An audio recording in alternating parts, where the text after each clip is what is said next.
Por que algumas pessoas conseguem ser bem-sucedidas, resolver os seus problemas e outras não?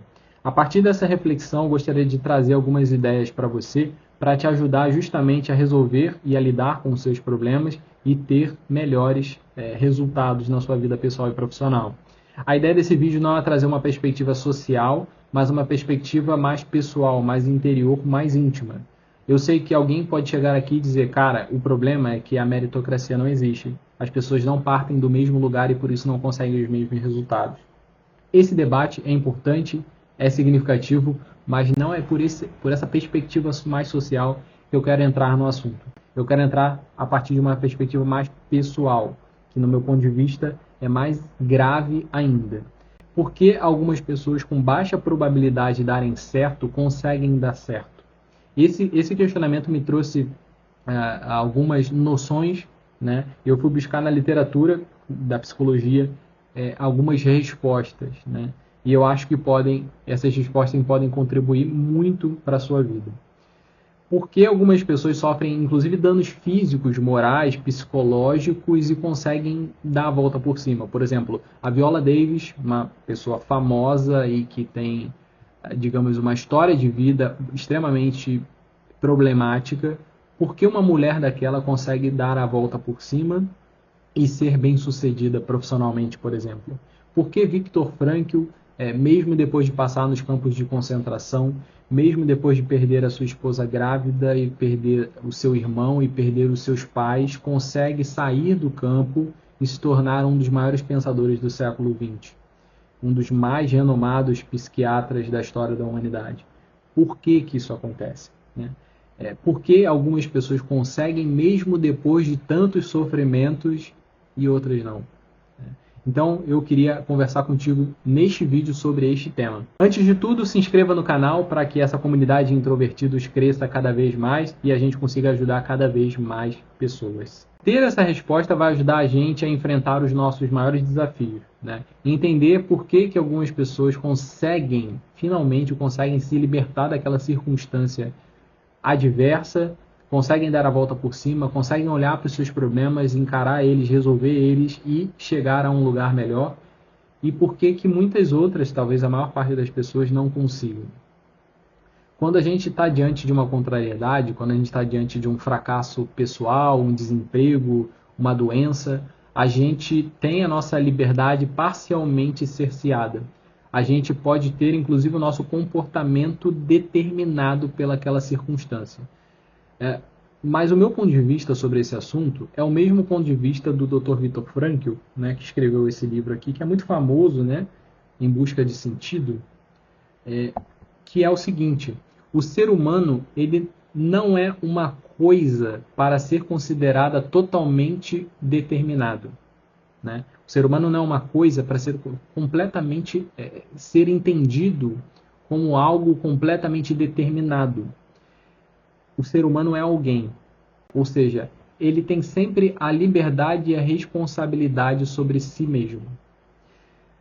O ser humano, embora possa ter a sua liberdade exterior cerceada, ele ainda tem a liberdade interior de responder àquela circunstância da maneira como bem entender.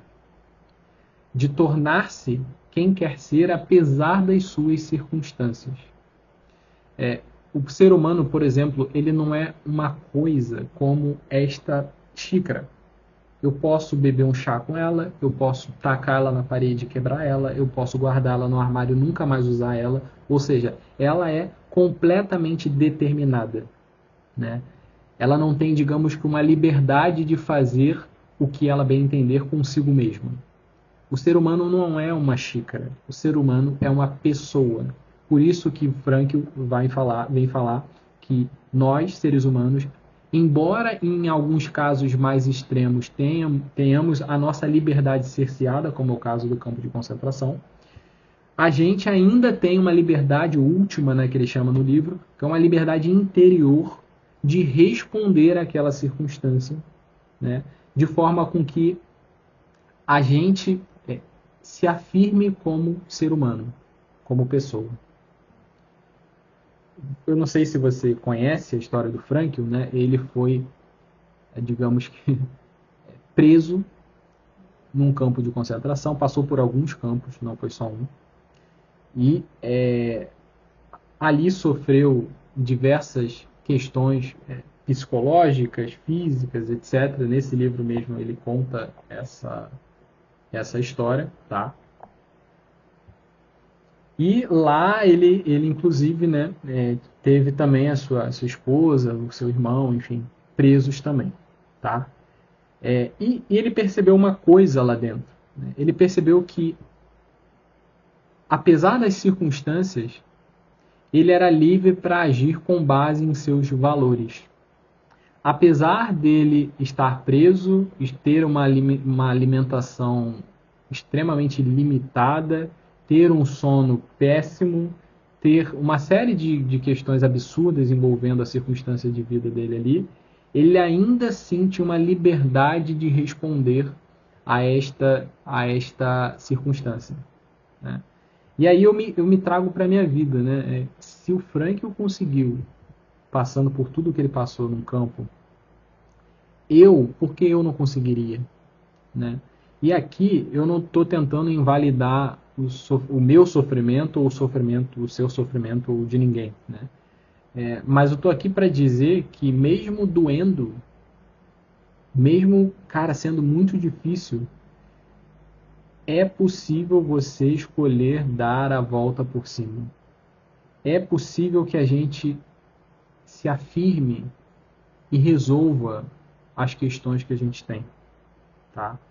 É possível, quando as circunstâncias de uma doença terminal, por exemplo, se afirmam de maneira tão violenta contra nós, a gente tem a liberdade interior, por exemplo, de responder a ela vivendo com dignidade, né?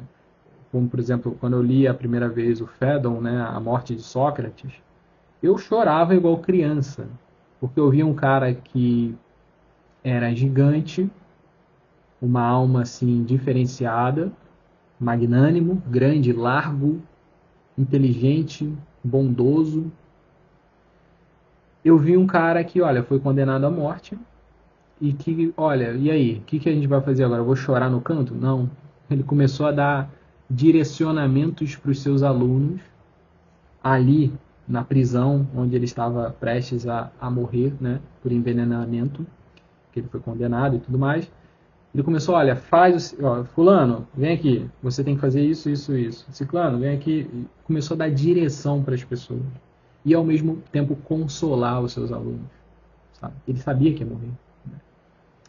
E eu chorava, né? Eu chorava. O que era aquilo ali? Aquilo ali era um homem que olhou para a sua circunstância e falou, cara, eu estou nessa circunstância, mas eu posso me afirmar diante dela. Eu posso viver os meus últimos momentos com dignidade, dando esperança, consolando as pessoas. E eu chorava, chorava, chorava, chorava. Isso é um homem gigante, né? Uma pessoa assim que a gente não costuma ver por aí andando na rua, né? São raros, né? Então, existe, mesmo em circunstâncias mais adversas, existe uma possibilidade de triunfo. Por trás de toda a tragédia humana, há sempre uma possibilidade de triunfo. Então, o Frankl, ele percebeu isso. Ele percebeu isso. Ao mesmo tempo, ele percebeu um comportamento bem padronizado das pessoas que ele encontrava, tá? Deixa eu ver se eu ajeito o áudio aqui. Ele percebeu que, não sei se o áudio vai ficar ruim, mas vamos lá. Ele percebeu que no campo de concentração havia um racionamento de tudo, né, em relação aos presos ali, né? Eles racionavam, por exemplo, cigarros. E aí, quem fumava, né, fumava um cigarro, aí depois de muito tempo fumava outro, e assim por diante, né? Eles economizavam ali o cigarro, porque eles sabiam que era difícil de tê-los, né? Então eles faziam um racionamento bem rígido ali para que o cigarro durasse mais tempo, né? E aí o Frankl conseguiu perceber que algumas pessoas, elas fumavam um cigarro atrás do outro. Elas mantinham a disciplina, mas em determinado momento elas começavam a fumar um cigarro atrás do outro, perdendo todo o seu estoque pessoal ali. Essas pessoas eram as mesmas pessoas que em seguida tiravam a própria vida. Então, o que ele percebeu ali? Essas pessoas, elas em algum momento perdiam a esperança, né? E a ausência de esperança levava elas ao desespero. E o desespero levava elas a tirar a própria vida. Tá? O ponto aqui é que esse comportamento era padronizado, né? As pessoas se entregavam aos seus prazeres mais imediatos quando tinham perdido a sua esperança. E o Frankl notou isso. E aí, inclusive, ele apresenta o desespero como uma equação matemática, né? Ele brinca. Desespero igual a sofrimento menos sentido. Né? D igual a S menos S. Ele diz que o que fez ele e outras pessoas resistirem às condições, inclusive psicológicas, emocionais do campo, era o fato de terem encontrado sentido. Então, é importante que, mesmo na sua circunstância, por mais difícil que ela seja, você descubra um sentido, mesmo no sofrimento. O Frankl, ele percebeu que havia 3 grandes tipos de sentidos que poderiam ser encontrados e que podem ser encontrados por nós, né? O primeiro sentido é o sentido da criação. O sentido pelo qual você faz, cria ou oferece algo ao mundo. Um professor, por exemplo, que encontra sentido ao formar os seus alunos. Um pai que sustenta e educa sua família. Um artista que cria uma obra, escreve um livro, etc. Eu mesmo, inclusive, este ano, eu coloquei como uma das metas, talvez seja a mais ousada, no final das contas. Para mim, na época, quando eu coloquei, era menos ousada, mas agora eu acho que é a mais ousada. Colei e, enfim, escrevi, colei na geladeira para eu ler todos os dias. A meta de escrever um livro de contos, 10 contos católicos. Né? E até agora não saiu nenhum, a gente já está em fevereiro. Né? Eu tenho 1, 2, talvez 3 mais ou menos escritos, né? Mas até agora não foi. Né? Não consigo ter tempo, enfim. Mas o ponto que eu quero ressaltar aqui é a possibilidade, essa ideia de criar algo que fique para os meus filhos, para os meus netos e enfim, para o mundo inteiro, né? Para a humanidade inteira, isso me dá uma força, até uma alegria interior, que é uma coisa assim impressionante, né? Que é uma coisa que me levanta, muitas vezes, quando eu lembro disso, isso me levanta e me dá uma força assim que é impressionante. Então, e essa ideia do sentido baseado na criação de algo faz muito sentido para mim, por exemplo. E fez para o Frankl também. Né? Quando ele estava no campo, ele estava desenvolvendo o que nós conhecemos hoje como logoterapia. Né? Então, esse sentido de criação da logoterapia manteve o Frankl firme no campo de concentração. Certo? Existe um segundo tipo de sentido, né, que o Frankl diz que, eu vou falar com as minhas palavras, né, como uma espécie de experiência amorosa, né, que é o sentido pelo que você vive, contempla ou ama algo ou alguém.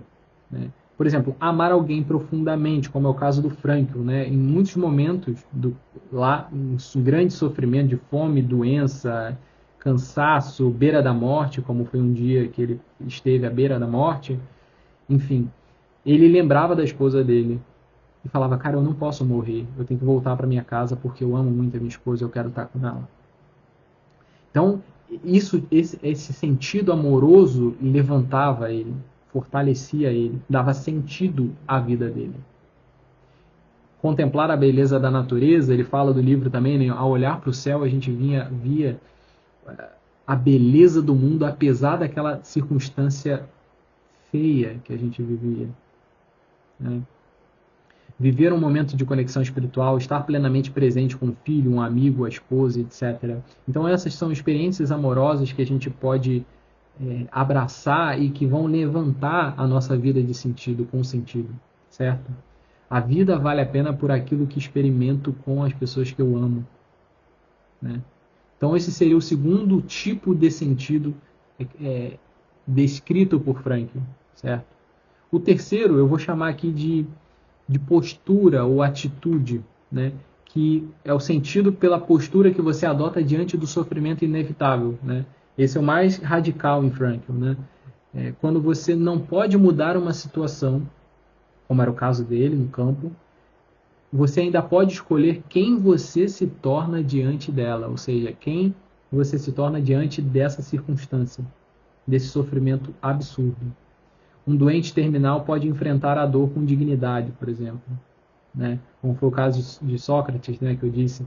Sócrates olhou para o último dia da sua vida e falou: tem que ser digno. Se eu não me engano, eu posso estar falhando na minha memória, mas porque já tem alguns anos que eu li o livro do Phaedon. Ele diz, olha, para uns alunos dele, a gente tem uma dívida com fulano de tal, vai lá e paga ele, né? Se eu não me engano, teve isso, né? E, olha, fulano de tal, tu tem que falar isso para tal pessoa. Ele foi colocando a casa em ordem ali, né? Ele estava se preparando para morrer bem, no final das contas. Ou seja, ele estava morrendo com dignidade. Então, isso que é o ponto mais alto em Frankl, né? A postura que você tem diante do sofrimento inevitável. Isso dá sentido à sua vida. Isso te levanta ao mais forte. Alguém injustamente perseguido pode escolher não se tornar amargo. Estou sendo perseguido, estou sendo caluniado, eu posso amaldiçoar o mundo, me tornar um homem, uma mulher amarga, enfim. Ou eu posso ter paciência, suportar o sofrimento até com alegria, com bom humor, né? Não estou falando que é fácil, tá? Eu não estou falando que é fácil, é muito difícil. Você quer reagir, você quer bater de volta, você quer, enfim, você quer um monte de coisa. Mas é possível encontrar sentido mesmo nesses momentos. Uma perda irreversível pode enfrentar, diante de uma perda irreversível, você pode enfrentar aquilo ali com coragem e responsabilidade. Ele conta a história de um rapaz que mandou uma mensagem para ele, que sofreu o Frankl, né? Isso não está no livro, está em outro lugar. Numa entrevista que eu assisti dele. Olha, o rapaz me mandou uma mensagem dizendo que ele sofreu um acidente durante um momento de mergulho e ele ficou paraplégico, se eu não me engano. Tetraplégico, alguma coisa assim. Paraplégico, eu acho. E aí ele diz que o rapaz disse assim para ele: a queda, o acidente quebrou meu pescoço, mas ela não me quebrou. E por isso, mesmo agora assim, desse jeito que eu estou, eu quero ajudar as pessoas, né? O rapaz escreveu do Texas para ele estava na Alemanha, e o Frankl leu aquela carta e entendeu que aquela pessoa, apesar das circunstâncias, tinha encontrado sentido.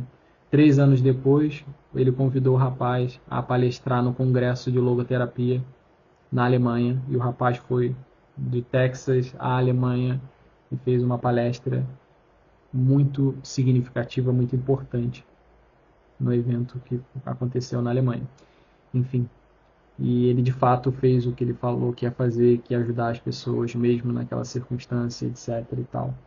Então é um cara que realmente leu Frankl, entendeu Frankl e vive Frankl, né? O grande ponto, me parece, é que em Frankl o sentido ele não é inventado, ele é descoberto. Eu não estou aqui falando, cara, invente um sentido para a sua vida. Eu estou falando, cara, descubra o sentido da sua vida. A pergunta, e o Frankl bate muito nisso, não é o que eu espero da vida, mas o que a vida espera de mim. Não se pergunte o que eu vou fazer agora, eu já fiz de tudo que eu tinha que fazer, eu não tenho nenhuma serventia, meus propósitos já foram realizados. Tem muita gente que fica assim, né? Ah, eu já criei meus filhos, eu já fiz isso, eu já fiz. Cara, para com essa bobagem. Para com essa bobagem. A questão certa é, a vida está esperando algo de você. Você precisa dar uma resposta. Você precisa dar uma resposta para a vida. O que você pode criar? Quem você pode amar mais? Quem você pode amar e quem você pode amar mais? Qual postura você precisa ter quando nada te sobra? Quando você não tem mais nada? Talvez este seja o seu momento, né? E cara, não tem mais nada aqui para mim. Qual postura? Lembra de Sócrates? Qual postura você precisa ter nesse momento? Você tem dons, sabedoria, habilidades e a vida está esperando a sua atitude. A vida está esperando a sua resposta. Não é você esperar pela vida. A vida está esperando você. As pessoas estão esperando você. O que você vai fazer? Vai ficar esperando cair do céu? Ah, vai cair um sentido aqui do céu. Não vai cair, desculpa, mas não vai. Tá? Então, pense nessas questões. É possível encontrar sentido na criação de algo, na experiência amorosa, na sua postura diante dos sofrimentos. É possível. Quando a gente se pergunta por que algumas pessoas evoluem na vida e outras não, existem muitas respostas para isso. Mas me parece que antes, por exemplo, da meritocracia, antes de você ter uma educação genial, etc., você tem um fator determinante, como diz o Frankl, né? Que é a sua decisão. É a sua decisão. Você vai tentar, e você vai tentar, e você vai tentar, e você vai tentar. E as dificuldades vão se apresentar e você vai ter que ter a liberdade interior. Essa semana mesmo aconteceu comigo. E eu falo, cara, como que eu vou reagir em relação a isso? Né? Isso pode destruir a minha semana, ou eu posso dar um passo para trás, ter paciência e reorganizar as coisas para que o meu trabalho como um todo não seja atrapalhado e que eu consiga dar conta de todas as minhas responsabilidades sem que isso tire minha paz. Então, o segundo é muito mais difícil, mas eu optei pelo segundo. E agora eu olho para trás, para minha semana, e eu tive uma boa semana, apesar do cansaço, né? Apesar dos desafios que se apresentam. Então, cara, existe um fator determinante para que algumas pessoas evoluam e outras não, que é a decisão dessa pessoa. As pessoas querem, mas querem muito pouco. As pessoas muitas vezes se entregam aos prazeres mais imediatos, como era lá no campo de concentração, sabe? E eu não julgo essas pessoas, é realmente né, é muito difícil, mas a decisão de algumas pessoas, como foi o caso de Franklin, foi, cara, eu preciso voltar para minha esposa. Cara, eu preciso terminar o que eu estou desenvolvendo para logoterapia para ajudar as pessoas no mundo todo. Eu preciso. Então, se eu tiver que morrer, vão me matar, mas eu não vou tirar minha vida. Isso é uma resposta, uma postura firme diante da vida. Né? Eu, inclusive, tenho repetido bastante, cara, não importa o que aconteça. Eu quero morrer amigo de Deus. Semana passada eu virei para minha esposa e falei, ela falou, o que tu vai fazer na quinta-feira? Tu não vai almoçar aqui em casa? Eu falei, não posso. Mas por quê? Porque eu vou me confessar. Tá, mas, cara, não importa o que aconteça, eu vou me confessar. E aí eu cheguei para me confessar, eu mandei a mensagem antes, eles falaram, a mensagem automática da paróquia me respondeu que tinha confissão. Cheguei na confissão, o padre não vai poder te atender. Eu falei, tá bom, então vou sentar aqui na cadeira. Sentei na cadeira, fiquei.